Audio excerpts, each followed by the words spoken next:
Salam, selamat bertemu kita kembali Bapak Ibu Saudaraku yang terkasih dalam channel ini, channel Langsung Sitorus, yang kali ini kita gunakan untuk menafsirkan atau merenungkan apa yang menjadi evangelium pada tanggal 1 April tahun 2024, yakni perayaan hari kedua kebangkitan Yesus Kristus mengalahkan kematian itu. Mudah-mudahan pertemuan kita ini dapat meneguhkan iman percaya kita kepada Tuhan Yesus dan menambah tekad kita untuk setia mengikut Dia dan mematuhi apa perintah-perintahnya. Untuk memulai perenungan kita Bapak Ibu Saudara, mari kita terima penyertaan dari Tuhan kita. Anugerah dari Tuhan kita Yesus Kristus, kasih setia Allah Bapa, dan persekutuan Roh Kudus kiranya menyertai dan memberkati kita semuanya. Amin. Marilah kita baca Bapak Ibu Saudara perikop atau ayat-ayat firman Tuhan yang akan kita renungkan pada kesempatan ini, yakni dari 1 Korintus 5 ayat 6 sampai ayat 8. Kita baca. Kemegahanmu tidak baik. Tidak tahukah kamu bahwa sedikit ragi mengkamiri seluruh adonan? Buanglah ragi yang lama itu, supaya kamu menjadi adonan yang baru, sebab kamu memang tidak beragi. Sebab anak domba Paskah kita juga telah disembelih, yaitu Kristus. Karena itu, marilah kita berpesta, bukan dengan ragi yang lama, bukan pula dengan ragi keburukan dan kejahatan, tetapi dengan roti yang tidak beragi, yaitu kemurnian dan kebenaran. Demikian firman yang akan kita renungkan Bapak Ibu Saudaraku yang terkasih. Tentu saja yang berbahagia adalah orang yang mendengarkan, memelihara, memahami, menghayati, menghidupi, dan melakukan firman Tuhan. Amin. Kepada kita disuguhkan tema daripada perenungan kita, mari kita berpesta dengan roti yang tidak beragi, yaitu dengan kemurnian dan kebenaran. Bapak Ibu Saudaraku yang terkasih, ragi ada gunanya juga memang. Hampir semua roti, tempe, ada juga tape yang dibuat dengan mencampurkan ragi. Tanpa ragi roti itu tidak mengembang, tidak empuk. Tapi tentu saja ragi yang digunakan adalah ragi yang baru, bukan ragi yang lama. Sifat daripada ragi adalah setelah dicampurkan kepada tepung itu atau kepada ubi yang diharapkan menjadi tape, sangat cepat mengkamiri atau membuat tepung itu semua kena pengaruh daripada ragi tersebut. Tapi ragi itu yang digunakan tidak selamanya baik dan bukan mengawetkan. Itu yang penting, bukan mengawetkan. Sehingga kalau fungsi raginya telah hilang, rasanya makanan itu pun menjadi hambar. Dan kalau ragi daripada tape itu sudah hilang, tapenya tidak enak. Lalu ada mengatakan kalau iparnya tidak berkelakuan baik, di kalangan orang Batak dikatakan lae tape dohoroi katanya. Hanya sebentar aja enak. Cepatnya menular zatnya tape juga dibuat menjadi bandingan agar Injil juga cepat menyebar seperti cepatnya ragi menyebar di dalam adonan. Tetapi pembandingan ini bukan pembandingan tentang sifatnya yang mudah rusak dan menjadi merusak pada akhirnya. Hanya soal cepatnya menyebar ragi itu di dalam adonan. Diharapkan juga Injil dapat cepat menyebar kehidupan di tengah-tengah kehidupan masyarakat. Hanya di situ, bukan soal dampaknya ragi dalam kehidupan masyarakat. Karena dampak Injil dalam kehidupan masyarakat adalah dampak kebaikan. Semakin lama Injil berada dalam hidup masyarakat, semakin enak kehidupan masyarakat itu. Tetapi kalau ragi semakin lama dan buruk, maka semakin busuklah yang diragi tersebut. Agar kita bisa memahami penggunaan ragi itu, Bapak Ibu Saudaraku terkasih. Kebetulan apa yang dikatakan Paulus dalam perikop kita ditempatkan dalam konteks pembicaraan beliau mengenai dosa dalam jemaat. Dan dosa-dosa dalam jemaat ini tidak dianggap sebagai ragi yang baru, tetapi ragi yang lama, yang sebenarnya tidak layak pakai lagi, dan apabila digunakan lagi, semakin busuklah yang diragi tersebut setelah dikamiri oleh ragi yang lama tersebut. Yang lebih baik adalah kalau ada roti tidak beragi. Kalau roti tidak beragi, itu berarti tepungnya itu asli, tidak dikembang-kembangkan,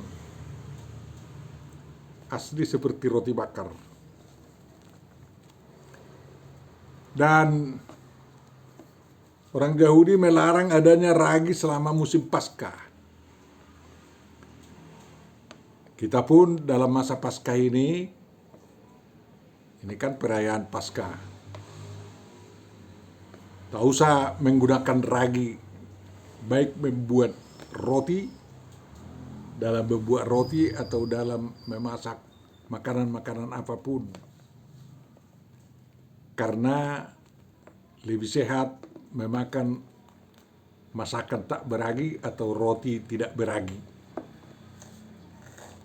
Roti yang tidak beragi itu mengumpamakan tentang Kristus yang darahnya tercurah.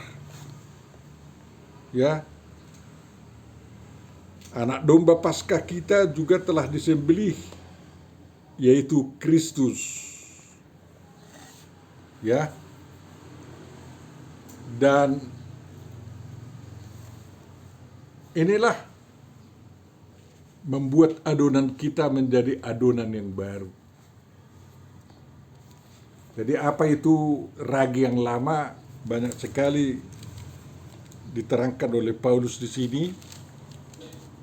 Semuanya itu perilaku-perilaku yang berlawanan dengan firman Tuhan.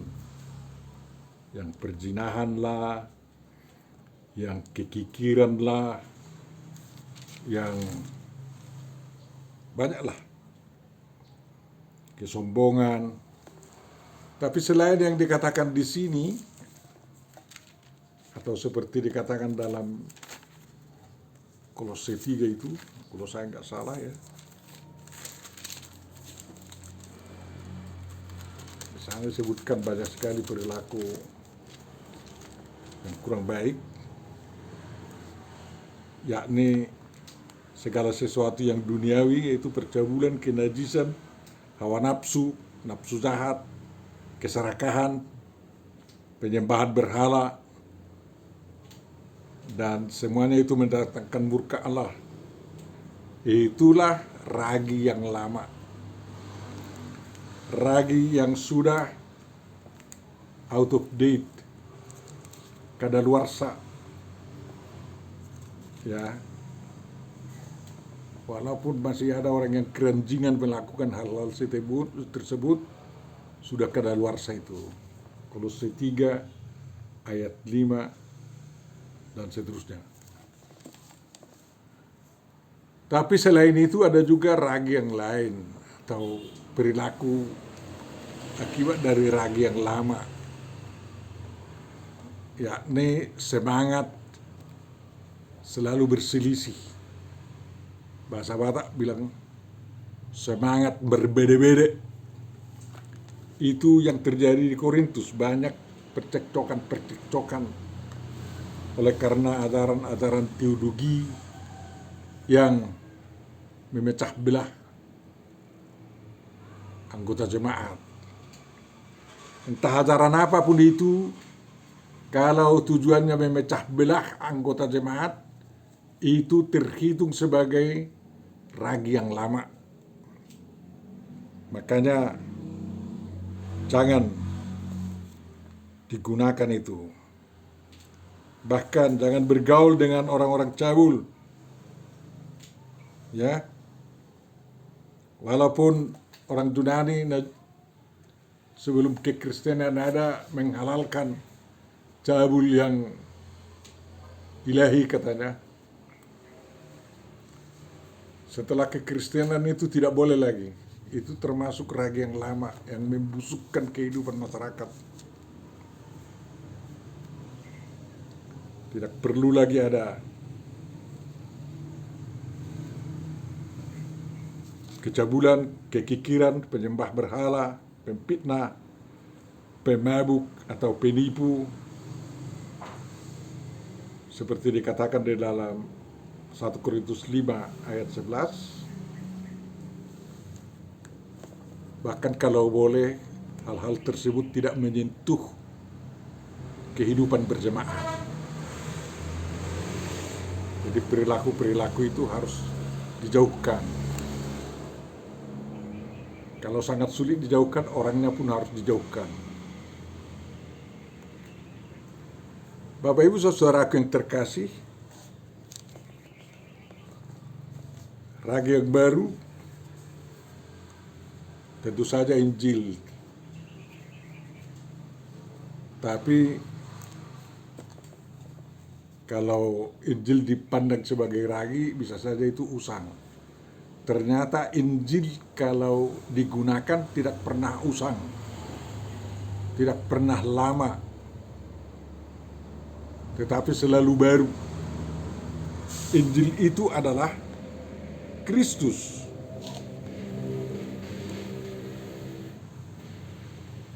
Itulah yang menggantikan semua ragi yang pernah dibangga-banggakan oleh umat Korintus itu. Domba Paskah yang darahnya tercurah menjadi kekuatan kita untuk membuang semua ragi yang lama. Karena dengan darah Kristus, penebusan yang dilakukan oleh Kristus, dan pengampunan dosa serta kehidupan yang baru dalam Kristus, membuat kita menjadi garam dunia. Mengapa harus sampai ke sana? Kebetulan ragi apapun jenisnya, ragi yang di rumah-rumah kita itu menjadi hambar, tak berguna, dayanya menjadi tidak ada, dayanya mengkamirkan tidak ada kalau dicampur dengan garam.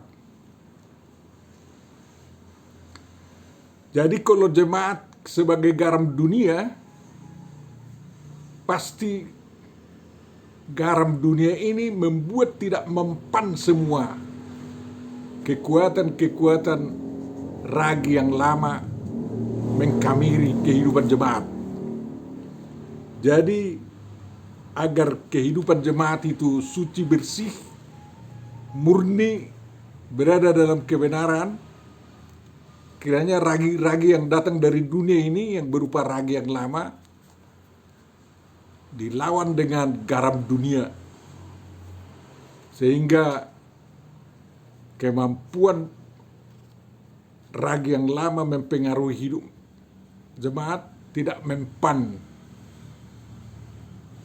Mari lakukan itu. Jadi fungsikan dirimu sebagai garam dunia, sehingga pengaruh-pengaruh daripada kelakuan-kelakuan yang mencemarkan kehidupan umat menjadi pudar, menjadi tidak mempan. Dan jangan hambar kegaramanmu, karena kalau garam itu hambar, tidak akan ada lagi cara untuk mengasingkannya kembali. Jadi Bapak Ibu Saudara yang terkasih, kita bisa berpesta, tetapi berpesta seperti orang Israel berpesta Paskah, jauh dari segala macam ragi yang bisa membusukkan kehidupan umat. Ragi itu selalu digunakan sebagai simbol atau lambang dari kebusukan. Ragi atau yang difermentasi itu berarti yang dibusuki lah itu. Jadi ajaran-ajaran sesat kaum Farisi itu adalah ragi yang membusukkan.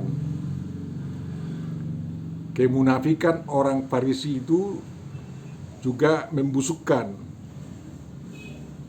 Dan kiat-kiat politik kotor yang dilakukan oleh Herodes pun membusukkan kehidupan jemaat, sehingga Tuhan Yesus memperingatkan agar umatnya waspada terhadap ragi orang Farisi, ragi orang Saduki, dan juga ragi Herodes.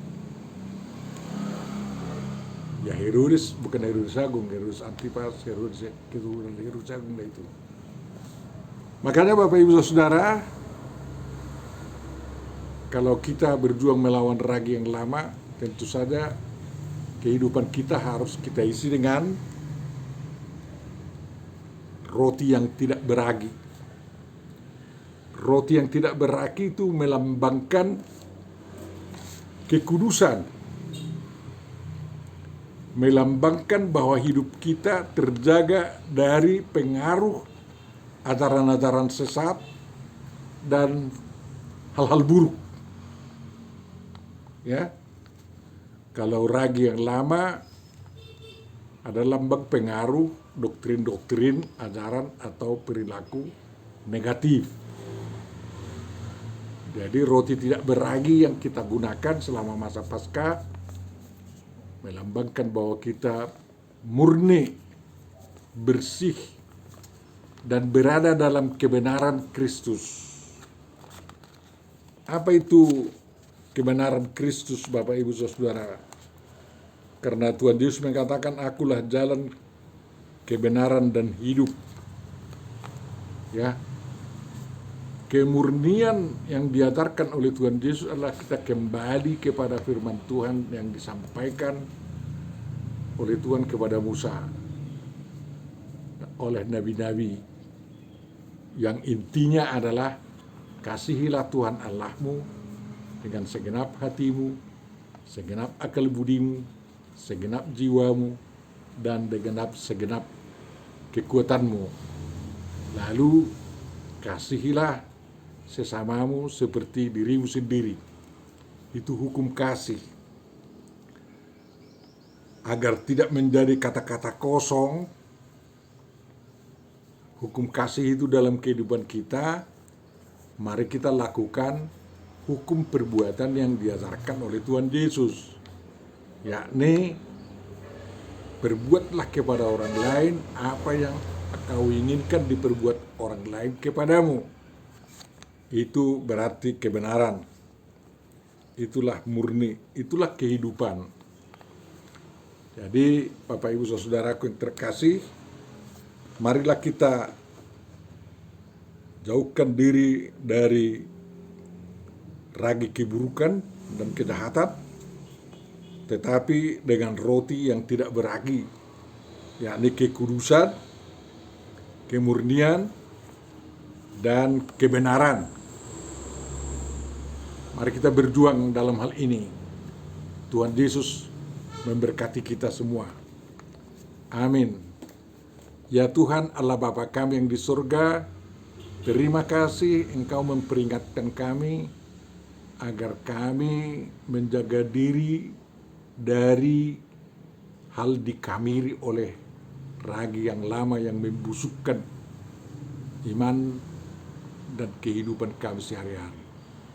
Tetapi kami harus memelihara diri kami sebagai garam dunia, sehingga ragi dunia ini tidak mempan kepada kami. Raginya menjadi hambar.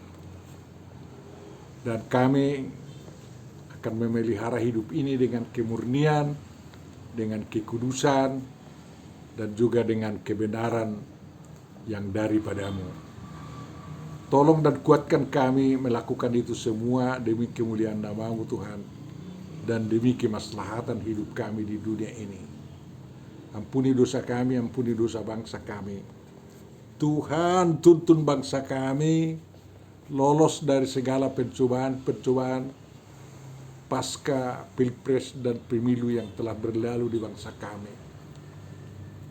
Sudah diadukan perkara kecurangan pilpres katanya, tetapi Mahkamah Konstitusi juga kurang berwenang untuk mengadilinya. Berikanlah hikmat kepada pemimpin bangsa kami ya Tuhan, terutama kepada pemimpin-pemimpin partai kami, agar bisa mengambil modus terbaik sehingga sengketa-sengketa oleh pilpres dan pemilu itu tidak mengganggu kesatuan dan persatuan kami. Terutama calon-calon atau paslon-paslon yang kalah itu tidak selalu ngotot mempertahankan diadakannya pilpres ulang tanpa paslon yang sudah dinyatakan menang sebagai terpilih. Ampuni dosa kami Bapa atas segala kekurangan bangsa kami. Kiranya berikan hikmat kepada paslon-paslon itu agar tahu mampu mencegah runtuhnya bangsa kami oleh karena persoalan yang sedikit ini. Tuhan, sempurnakan doa kami ini dan kabulkanlah itu dalam Yesus Kristus Tuhan kami. Amin.